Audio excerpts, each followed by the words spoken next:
Assalamualaikum warahmatullahi wabarakatuh.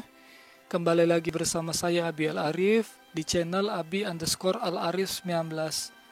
Jadi kali ini saya akan membahas kitab dari Asy-Syaikh Muhammad bin Abdul Jabbar An-Nafri berjudul Ra'aitullah, bab bukti nyata.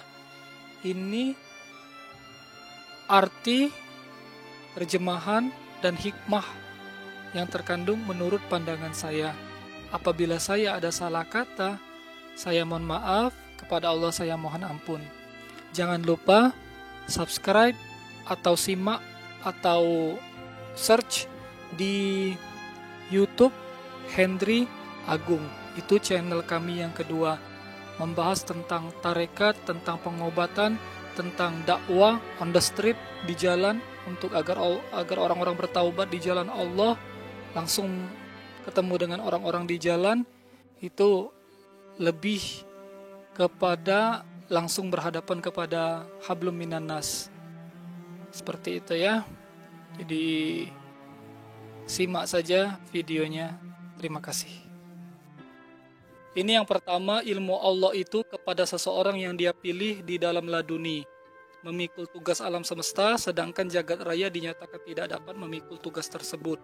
Jadi itu adalah seseorang yang Allah pilih dari sisinya, yang dia angkat derajatnya dari sekian hamba-hambanya yang dia ciptakan. Nomor 2, bukti nyata berupa Allah mengilhami kepada hambanya yang dia pilih, sehingga dapat menunjukkan eksistensi dalam zat ilahiyah dari kekuasaannya.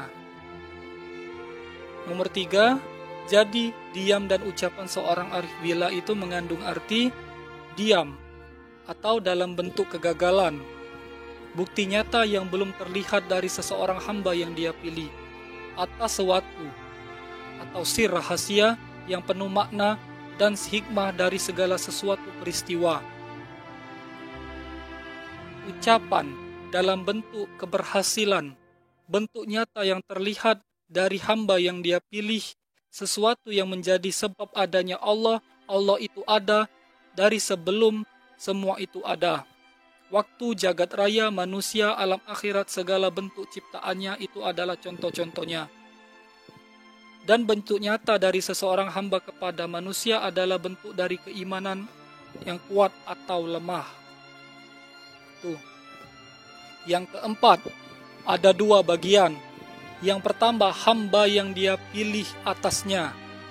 Itu menurut pandangannya melihat kekuasaan Allah dalam bentuk nyata, jagat raya dan seisinya, dan merasakan hadirnya Allah dalam bentuk ketenangan dan dalam bentuk beribadah dengan keyakinan yang nyata. Karena terjaga dari kemaksiatan, apabila terjadi kemaksiatan sedikit cepat kembali dan bertaubat. Itu yang pertama menurut pandangan hamba yang dia pilih atasnya.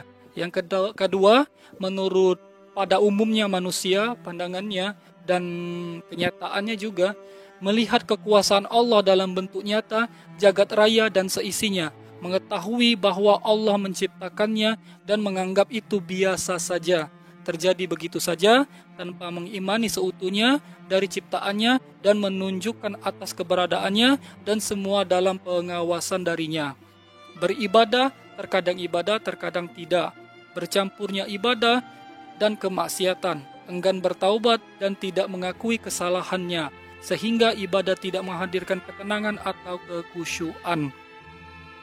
Seperti itu. Itu juga adalah salah satu kenapa sih kita tidak khusyuk dalam beribadah.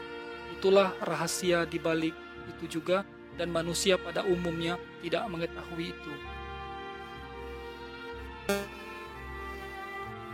5. Dalam hidup kita harus bersikap qanaah atau menerima kejadian baik dan buruk dalam hidup dengan husnuzon kepada Allah Subhanahu wa taala.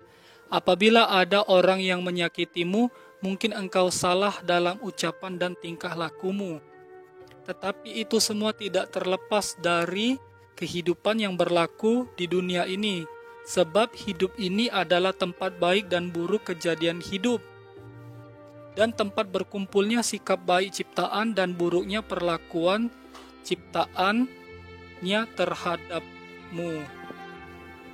Keenam, seseorang hamba yang Allah pilih dari sisinya, tindak tanduk sikap ucapannya itu adalah bukti atas adanya Allah dan menjadi pengganti akan adanya Allah di muka bumi sebagai ciptaannya yang menunjukkan keberadaan dirinya, dan hambanya yang dia pilih dari sisinya tersebut menjadi bentuk kasih sayangnya kepada orang yang tersesat dalam kegelapan naungan kemaksiatan agar kembali ke jalan yang lurus dan benar yang diridhoi Allah atas dirinya, yaitu agama Islam. Yang ketujuh, itu ada 4 poin.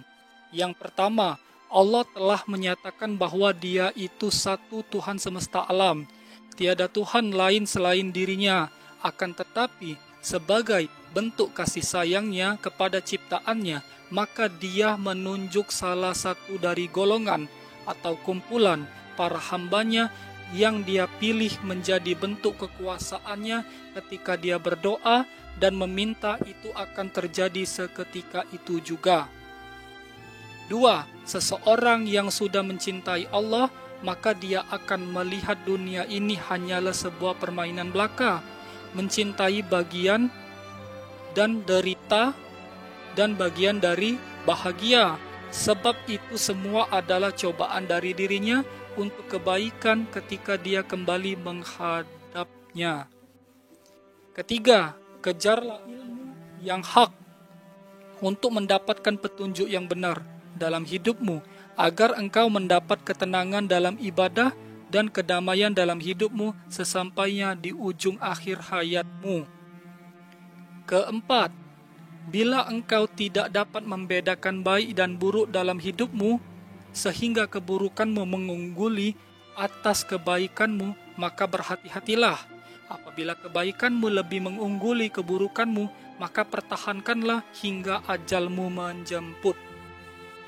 Kedelapan, apabila seseorang arif billah telah menjadi pemandu atau mursyid jalan kebaikan, maka ikutilah atas kebaikan yang dia arahkan dan jangan membantah atas bersikap apatis atau acuh tak acuh, ditambah lagi bersikap buruk terhadapnya, maka hatimu akan condong mencintai dunia dan kemaksiatan dan menjadikan malapetaka keburukan untukmu sendiri atas sikapmu sendiri, baik di dunia maupun di akhirat kelak.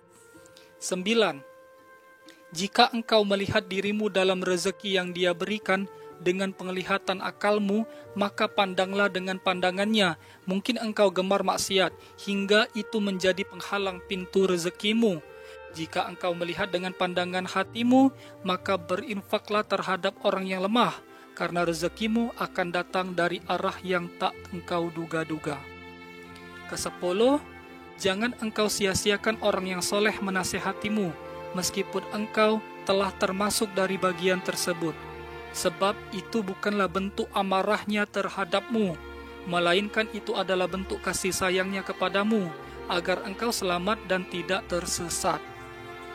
Ke-11, jika engkau telah mendapatkan petunjuk jalan yang benar, maka berdoalah dalam kebenaran tersebut. Sampaikanlah hanya kepada Allah Tuhan semesta alam, sebab Allah berfirman, yang baik belum tentu baik bagimu, sedangkan yang buruk belum tentu buruk bagimu.